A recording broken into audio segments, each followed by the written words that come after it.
dalam pembukaan tadi kita baca hadroh dulu. Ini yang sering kali dalam pengajian itu kita lupa. Contohnya nanti saya hadroh kepada Mbak Hasim Asari, kemudian Mbak Bisi Samsuri, kemudian Mbak Abdul Wahab Hasbullah terutama, kemudian guru-guru saya. Maksudnya apa sih? Kok kita perlu membacakan Fatihah buat beliau-beliau itu? Kita ini orang Indonesia, artinya kalau kita NU, nopo mulai sampai itu dari penuh dan sebagainya.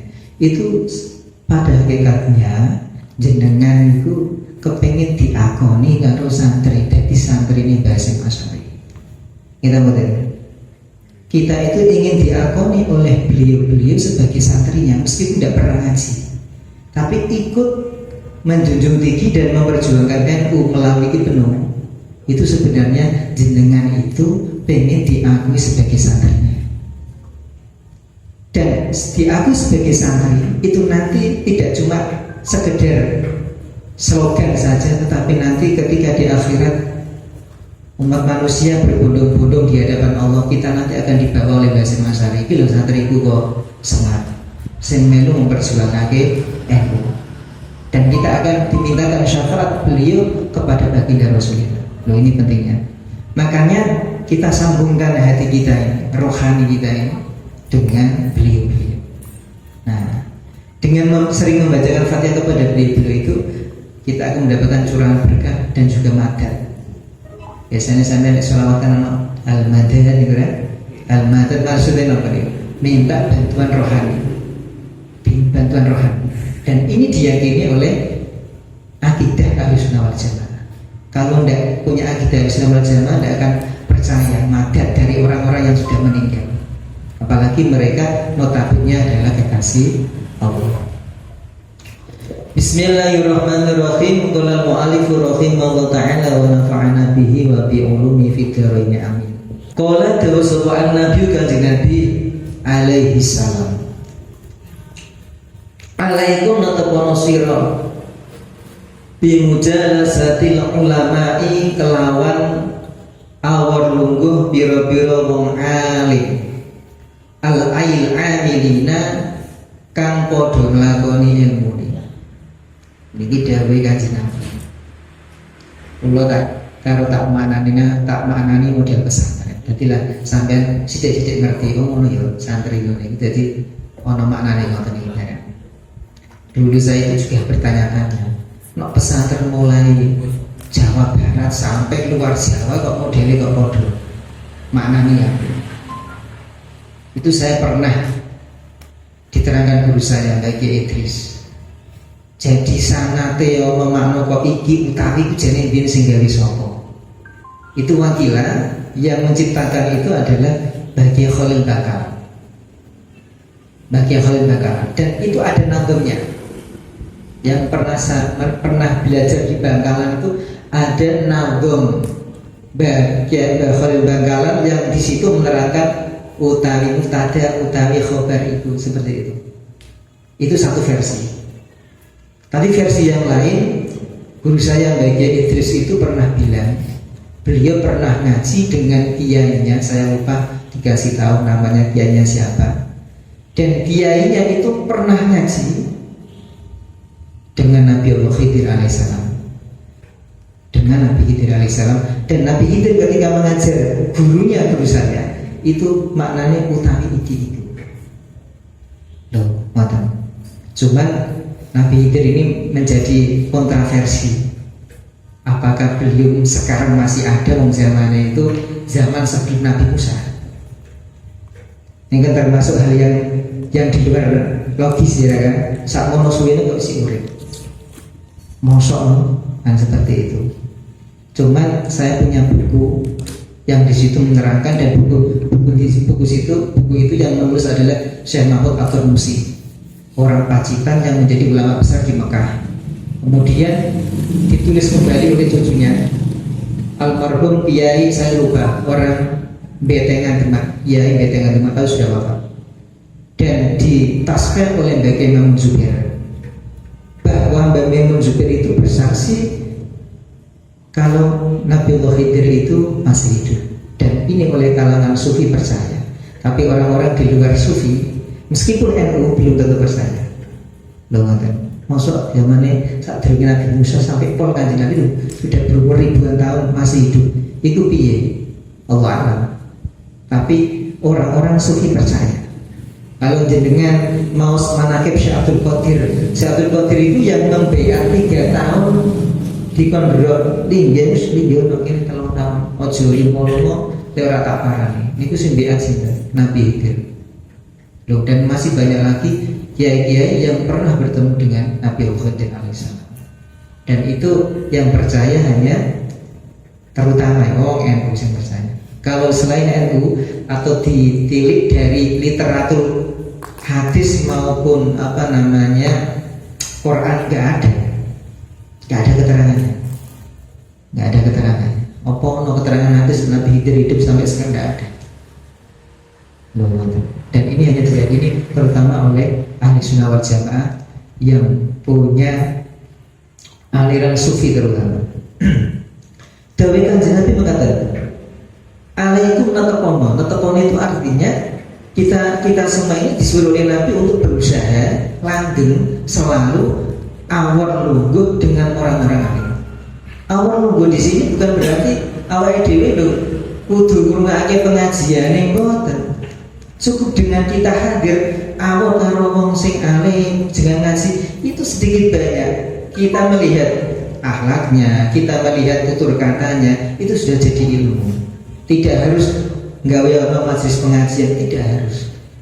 Itu alaikum bimujalasatil ulama. Sesering mungkin untuk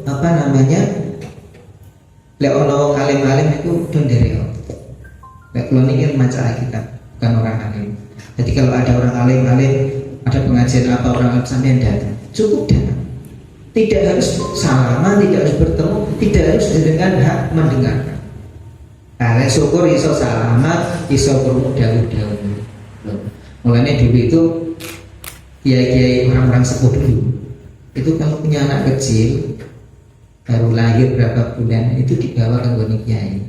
Kiai kula jenengan sembur, ora kok disembur. Dibelekake kurma, make kurmane niku dipamah kali dhewe, mbok diwacake apa ngerti, terus didulangake ing kaji.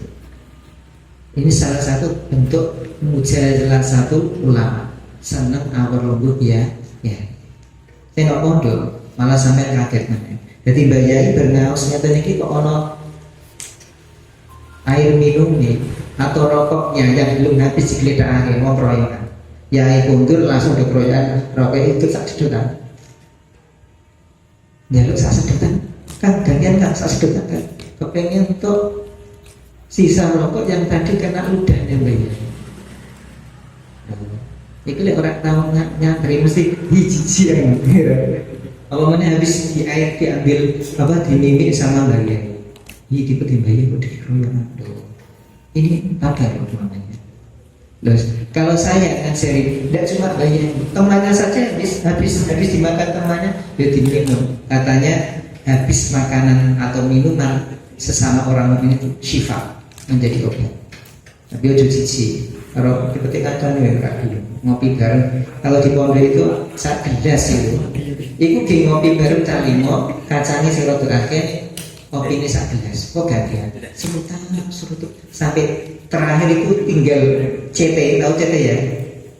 Res-resane kopi itu nanti dileleh-lelehkan ini rokok, kita sedotan ganti-ganti. Tapi orang agar ngumpul ngoten ada diskusi kita atau diskusi tentang ini. Yang kedua, wastima'i kalamil hukama lan amrih krungu dawe pira-pira wong kang ahli hikmah. Ahli hikmah itu kalau di sini tafsiri ayat alimina orang-orang sing ngalim bidatillahi kelawat dati Allah. Al musibina kang bener fi aqwalihim ing dalam biro-biro dawi al alimin wa af'alin lan biro-biro panggawean alamin. Hukama itu kalau diterjemah bebas maknanya niku ahli hikmah. Nah, kuatire maknanya kok ngeten, dan dengarkanlah dawe orang ahli hikmah. Saya khawatir sampean mengartikan ahli hikmah itu dukun-dukun. Jadi kiai sing pinter nyumuk itu mbok arani ahli hikmah. Itu versinya orang Jawa. Ahli hikmah yang di sini itu adalah orang-orang yang alim. Ada yang nafsiri al-hukama itu orang yang ma'rifat billah. Kalau dulu kata hakim, ini al-hukama jamaknya al-hakim. Al-hakim itu bisa dimasukkan di sana al-filosof. Jadi orang ahli filosof itu orang yang cinta bijaksana, itu bahasa Arabnya al-hakim. Al-hakim. Jadi orang yang ahli filosof dan filosofnya sudah mengakar, sudah mencari kebenaran sampai ke akar-akarnya, itu pada hakikatnya kalau dia bisa melakukan itu bisa menemukan Tuhan, bahwa Allah Ta'ala yang Maha Esa. Makanya saya itu pernah pada waktu saya kuliah itu ada dosen begini. Sebenarnya kalau menurut saya bisa jadi orang-orang seperti Aristoteles, Plato, bisa jadi mereka itu nabi. Kenapa demikian? Karena kalau kita melihat buku-bukunya itu seperti Aristoteles itu mampu menemukan Tuhan. Orang-orang besar pada waktu itu bisa menemukan bahwa Allah Ta'ala satu, itu berarti orang yang hebat, orang yang besar. Padahal jumlah nabi luar biasa, ribuan. Jumlah nabi itu ribu. Makanya bisa jadi yang nama-nama seperti Plato dan Aristoteles bisa jadi mereka itu adalah nabi, bisa jadi. Tapi belum ada pembuktian. Karena apa? Karena pemikiran-pemikiran mereka itu ternyata mampu menemukan bahwa Allah Tuhan itu satu.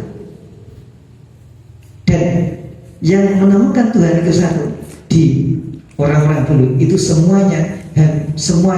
hampir semuanya adalah para nabi atau orang-orang yang punya iman.